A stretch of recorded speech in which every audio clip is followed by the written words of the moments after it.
92.3 FM Radio Manila, your favorite music radio, Ka-Vibes. And you're still listening sa Love Me, Kathy. Ayan, ako, Ka-Vibes ha. Papayag ka bang maging friends with benefits sa ex mo? Tayo nang i-reminisce ang ating mga ex pero wag na sana yung feelings diba? Pero hindi mo mapipigilan kapag ikaw talaga is still in love with your ex kahit na, yun nga kanina sinasabi ko, kahit napakahaba na nung panahon na lumipas talaga naman pag nagpakita sa'yo yan, ay, oo, mayroong kilig pa. May kilig factor pa ba? Ka-Vibes, ikaw ba na-encounter mo na ba na yung ex mo bigla kayo nagkasalubong or nagkita talaga kayo, planado, or sometimes, di ba, kapag meron kayong mga common friends, nagkikita kayo, di ba? So, anong pakiramdam nang nakita mo yung ex mo? Lalo na, siguro merong difference kapag ikaw ay hindi maganda yung breakup nyo ng ex mo. Di ba? Pero kapag kayo ay medyo, alam mo yun, nagkasundo na mag-break, tapos hindi pa kayo nakaka-move on. May pagkilig. Kinikilig. Antabayanan niyo po ha, Ka-Vibes, ang story coming from Jem. Ano nga ba ang problema na hihingin o ihihingi ng payo ni Jem sa atin? Ayan. Ka-Vibes ha, tayo po ay napapakinggan sa 102.3 Baguio and 97.5 Gensan. You may visit po ang aming FB page, FM Radio Philippines. Please visit also my page, DJ Kathy G. Ayan, and 0954406197 para po dun sa mga gustong magbigay through text ng kanila pong payo para sa ating letter ngayon na si Jem. Alam mo, kapag hello muna Altesa Sino Cruz, ayan, have a wonderful Wednesday to you too, and Arlene Aspiras Aquitania. Alam nyo, kapag mahal mo yung tao, pag sobra-sobra, lalo na, yung iba yung hirap mag-move on kapag first love nila yung tao. Diba? Yung una mo naging boyfriend, or hindi man first love, but unang boyfriend mo siya, iba. Iba ang pakiramdam. Parang sasabi mo, ano nga ba tayo? Friends? Lovers? Or both? Friends and lovers. Only here, our 92.3 FM Radio Manila, your favorite music radio, Ka-Vibes. Love Letter.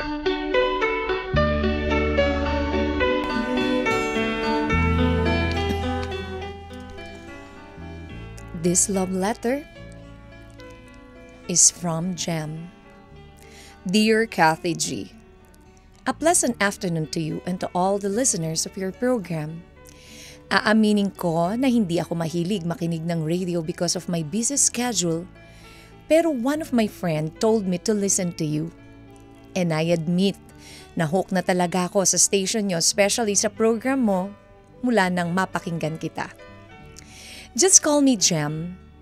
I'm in my early 30s and working as marketing manager dito sa Makati. It's been 5 years, Kathy, since my last relationship with my ex, Jonas. Like other girls na dumaan sa breakup, hirap din ako makamove on noon. Siya kasi yung first boyfriend and love na rin, kaya lahat talaga ng effort noon, ginawa ko. To make our relationship work, pero sad to say, nauwi pa rin sa breakup. It's been 3 years na, Kathy, since na magkahiwalay kami ni Jonas, and I can say na nakamove on na ako kahit papaano. Nag-concentrate ako sa work and family ko, and hindi na lang din muna ako nag-entertain ng manliligaw or nag-boyfriend sa loob ng 3 years para mapahinga ang heart ko. And at the same time, natakot na rin ako na masaktan ulit.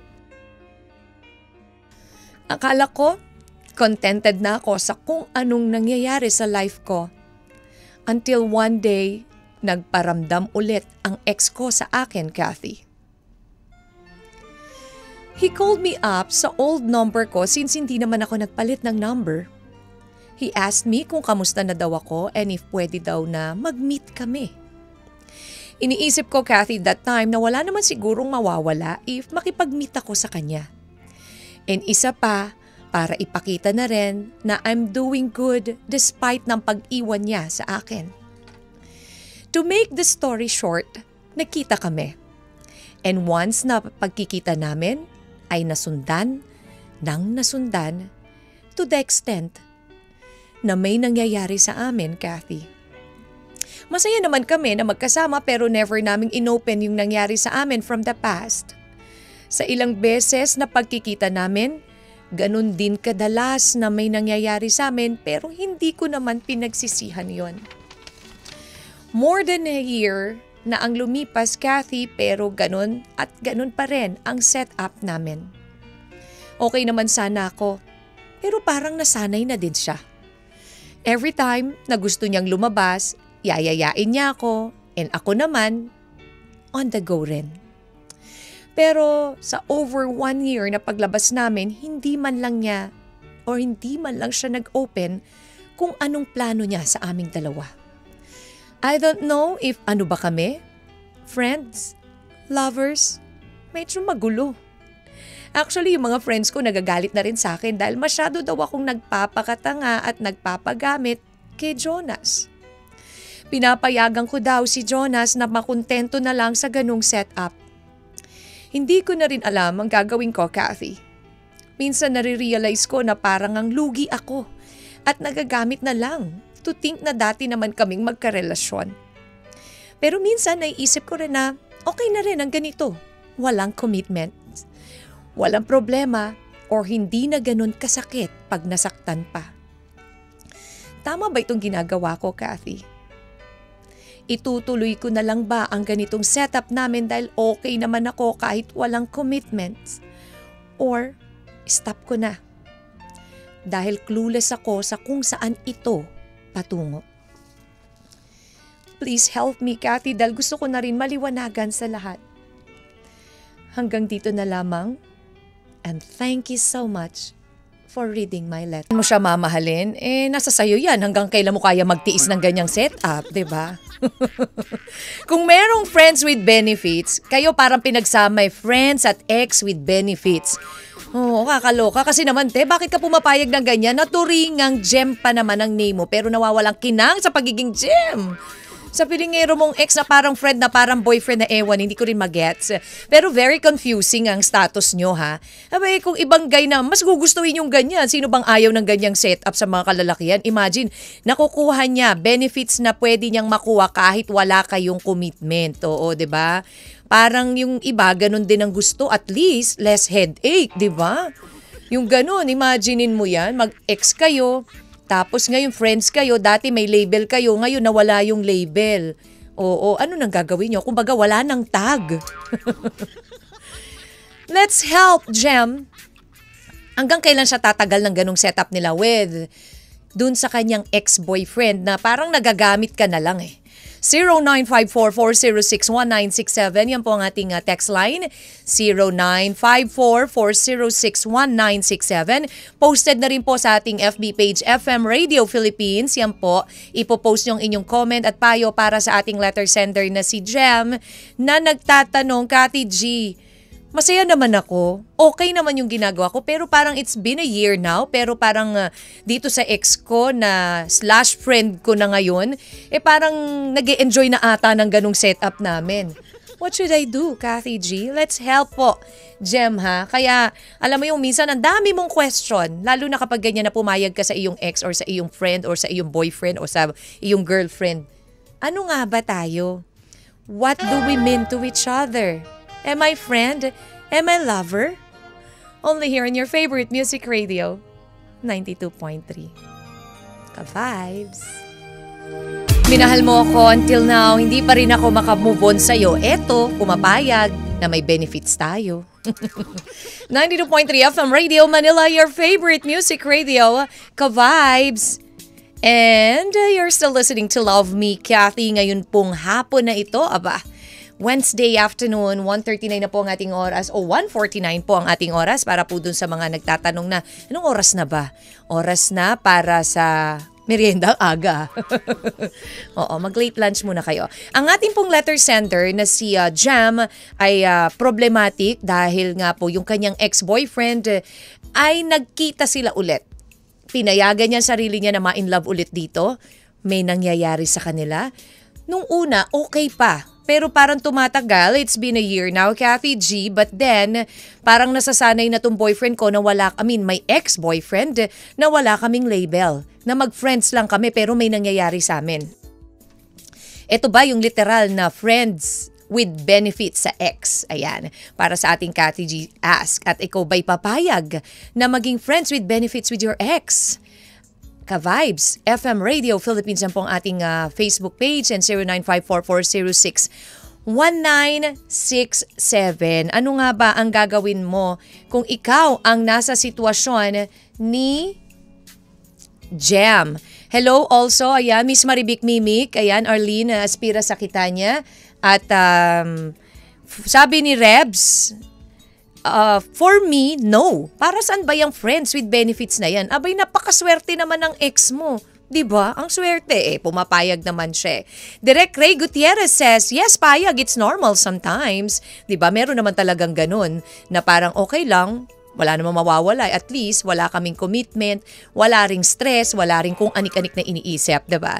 Sagot sa tanong, hindi ko po alam kasi wala po akong ex. Nag-iisa lang po yung hobby ko. First and last love ko po yun. Wow! Sana all, diba? Sabi nga. Pabati po mga friends ko, sina Cher G, Jessie May, Sally, Marilu, Jolly, RJ, Vanny, and thank you. Thank you so much, Altesa. And, Lerma Sari says, Kathy G, dapat ihinto na niya yan kasi kapag pinagpatuloy pa niya ang pakikipagkita kay Jonas, ay sa tuwing magkikita sila may mangyayari sa kanila, baka magbunga pa yan, diba? Yun lang. Sabi nga ni Miss Jem sa sulat niya, clueless siya hanggat maaga. Lumayo na siya sa ex niya. Yes, clueless ka kung anong label niyong dalawa. Tapos ikaw, payag ka ng payag. Sino bang may talo dito sa ganitong situation? Diba ang mga kababaihan? So please, sabi ni Lerma, tigilan mo na yan, Miss Jem. Thank you, Lerma, Sari.